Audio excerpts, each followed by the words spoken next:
अजित आणि अंजली बालपणापासूनचे मित्रमैत्रीण, एकत्र खेळलेले वाढलेले.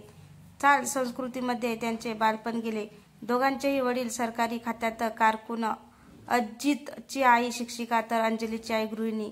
चाल म्हणजे एक कुटुंबच मुंबईत मध्यमवर्गीय चालीत राहत असत.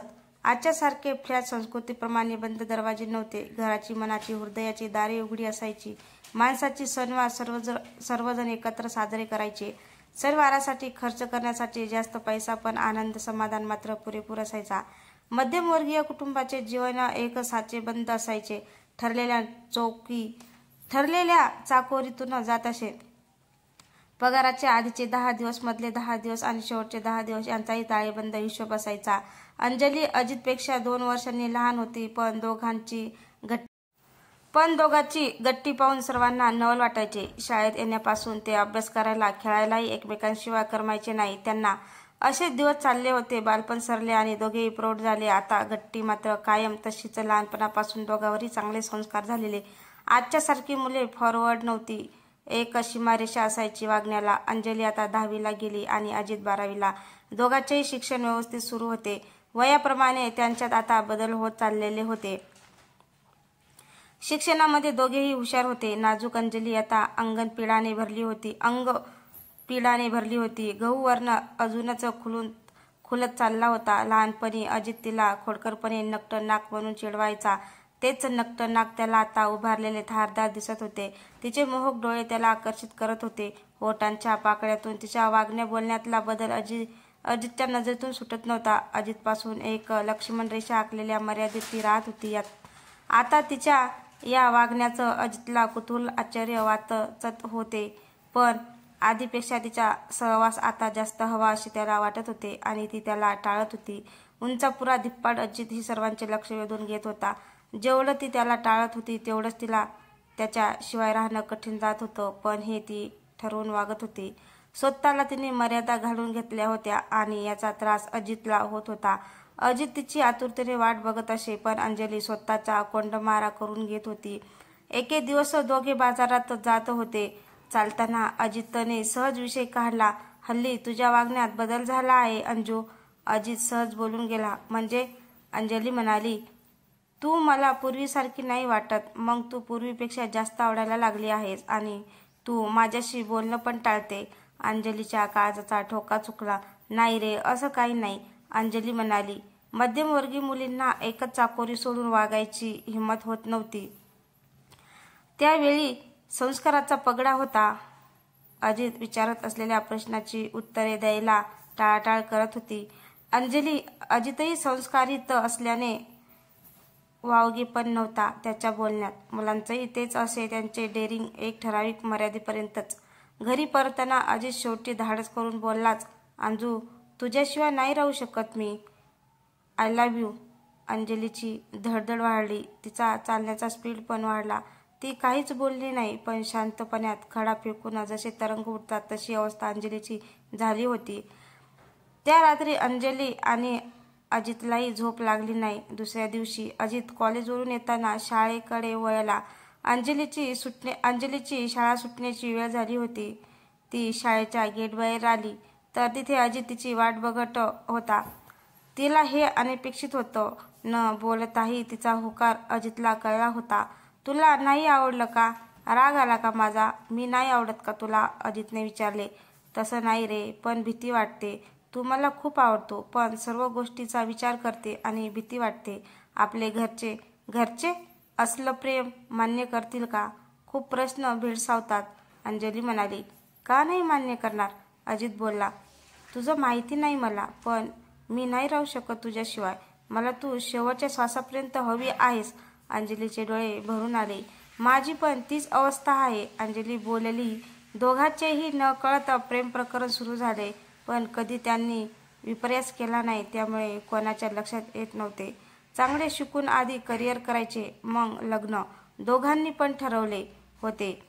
अजितला डॉक्टर व्हायचे होते, अंजलीला पण डॉक्टर व्हायचे होते, पण आपल्याला झेपेल की नाही याची तिला शंका वाटत होती. तिने तसे बोलून दाखवले अजितला.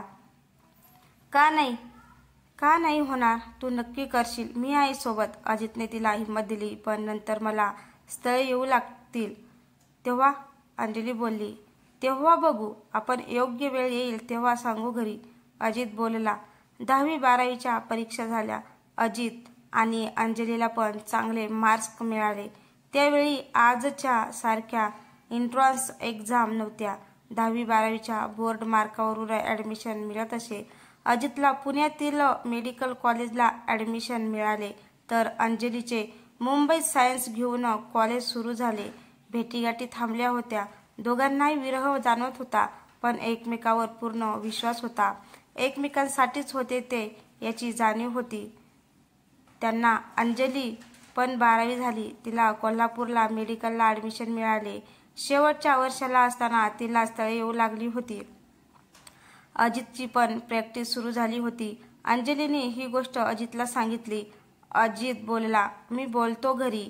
दोघांचेही घरी समजले. आता कोणाचाच विरोध नव्हता. अंजलीची शिक्षण पूर्ण झाल्यावर लग्न करून दोघे पुण्यात आले. आधी दोघेही नोकरी करत होते वेगवेगळ्या हॉस्पिटलमध्ये. मग हळूहळू जम बसू लागला. वैवाहिक जीवनही सुरळीतपणे सुरू होते. आता त्यांनी स्वतःचं हॉस्पिटल सुरू केलं. अंजली MBBS होती, तर अजित ENT सर्जन होता. दोघे एकमेकांना वेळ देत होती. हॉस्पिटलमध्ये वेगवेगळ्या डिपार्टमेंटसाठी वेगवेगळे स्पेशलिस्ट अपॉइंट केले होते. हॉस्पिटल सुरळीत सुरू होते. सर्व सुबत्ता होती. पण 7 वर्षे झाली लग्नाला, तरी पाळणा हलला नव्हता. दोघेही वाट बघत होते गोड बातमीची, पण काहीच नाही. दोघांच्याही मनात येत होते की कोणाच्यात तरी दोष आहे, पण नेमका कोणाच्यात हे समजत नव्हतं. लैंगिक सुख समाधान दोघांनाही मिळत होते. अतृप्त असे काहीच नाही. मग असे का, हा प्रश्न मनातच होता. एके दिवशी वेळ बघून अजितने अंजलीजवळ हा विषय काढला.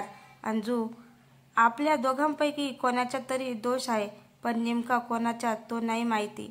पण दोष तुझ्यात की माझ्यात हे मला नाही जाणून घ्यायचे. ट्रीटमेंट सुरू की तर समजेल.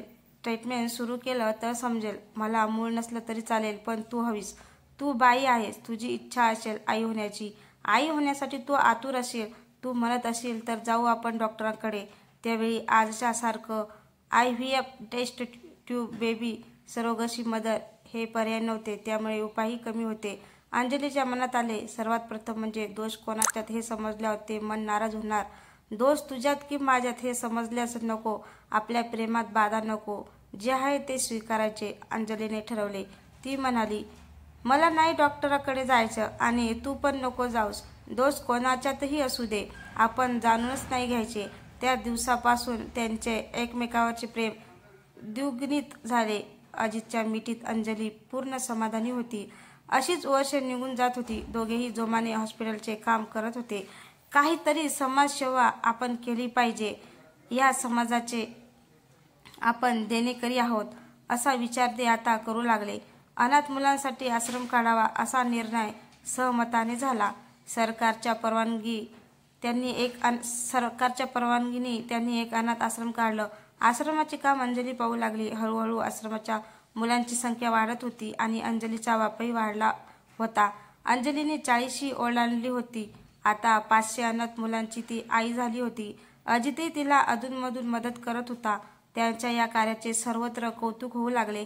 अनाथ मुलांचे सर्व करताना व त्यांच्यासाठी उपलब्ध असलेल्या स्टाफचेही आपण कल्याण करत आहोत, यांचे अंजलीला मोठे समाधान मिळत होते. पूर्ण महाराष्ट्रभर त्यांचे नाव लौकिकात होते. सर्वांना त्यांच्या कामाचा हेवा वाटत होता. महाराष्ट्र सरकारने त्यांच्या कामाची दखल घेऊन त्यांना पुरस्कृत केले होते. एके दिवशी अचानक अंजलीची तब्येत बिघडली. काहीच कळत नव्हते नेमके काय झाले, पण अंजलीची तब्येत दिवसेंदिवस ढासळत चालली होती. अजित सर्व उपचार करत होता, परंतु काहीच उपयोग होत नव्हता. एके दिवशी ती गेलीच. अजितला खूप मोठा धक्का बसला. सर्व विधी करून तो घरी आला. सर्व आठवणीचे ढग त्याच्या डोळ्यासमोर दाटून आले होते. एकांतात बसून अश्रूचे पाट वाटत होते. फ्लॅशबॅकच्या रूपाने सर्व क्षण समोर उभे राहत होते. तू गेली हे स्वीकारणे त्याला शक्यच होत नव्हते. ती संध्याकाळ त्याला कातर वेळ वाटत होती. एक क्षणही तो तिच्याशिवाय राहिला नव्हता. न जेवताच बिछाण्यावर पडला. मानसिक थकव्याने त्याला मध्यरात्री केव्हा तरी झोप लागली, ती कायमचीच. तर मित्रांनो, तुम्हाला ही प्रेमकथा कशी वाटली? आवडल्यास लाईक, कमेंट, शेअर करायला विसरू नका. तसंच चॅनलवर कोणी नवीन असेल तर चॅनलला सबस्क्राईब करा. धन्यवाद.